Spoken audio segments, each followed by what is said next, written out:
అలాంటప్పుడు ఎక్కడ కుదురుతుంది? కొన్ని కొన్ని విషయాల్లో కుదిరేది కాదు. చాలా ఇబ్బంది పడి ఇది ఇలా కాదు, మనం మనతోటి పాటు మన పక్కన ఉండే వాళ్ళందరికీ కూడా అంటే సేమ్ కాదు, అందరు మహిళలకి ఇదే సమస్య. మనం ఒకటి అందరికీ ఉపయోగపడేలాగా చేద్దామని వచ్చిన ఆలోచనే ఇది Sita mobile app and she jobs. అందులో ఆ మొబైల్ యాప్లో ఇప్పటికీ లక్షల మంది అప్లికేషన్లు పెట్టారు మహిళలు. పెట్టిన వాళ్ళల్లో చాలామందికి ఉద్యోగాలు వచ్చాయి.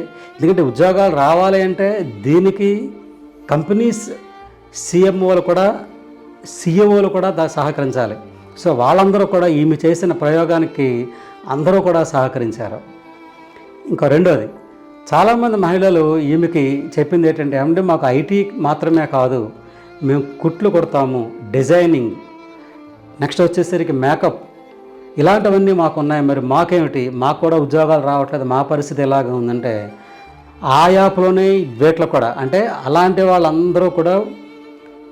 వాళ్ళందరికీ కూడా అప్లికేషన్లు తీసుకుని ఆ యాప్లోనే మేకింగు, డిజైనింగు, రీడింగు, రైటింగు ఇలాంటివన్నీ కూడా ఆ యాప్లోనే పెట్టారు.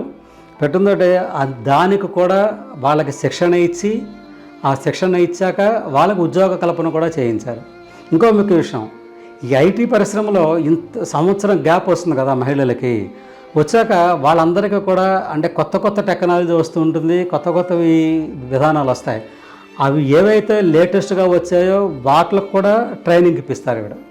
అవి కూడా ఈ మహిళలకు ట్రైనింగ్ ఇప్పించి వాళ్ళకు ఉద్యోగాలు ఇప్పించే క్రమంలో ఈమె చెప్పాలంటే ఇది చాలా అద్భుతమైనది.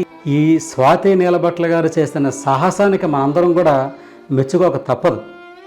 ఎందుకంటే ఒక మహిళ అయ్యుండి పిల్లాడ అనారోగ్యంగా ఉండి ఇలాగా మనం అందరికీ సహాయపడాలనేది ఒక్కటి, మనం మానవుడు చేయలేనిది ఏమీ లేదు. కొంచెం దానికి దృష్టి పెట్టి దానికి కష్టపడితే ఖచ్చితంగా జరుగుతుంది. ఈ స్వాతి నీలభట్ల గారికి అవార్డులు కూడా వచ్చాయి.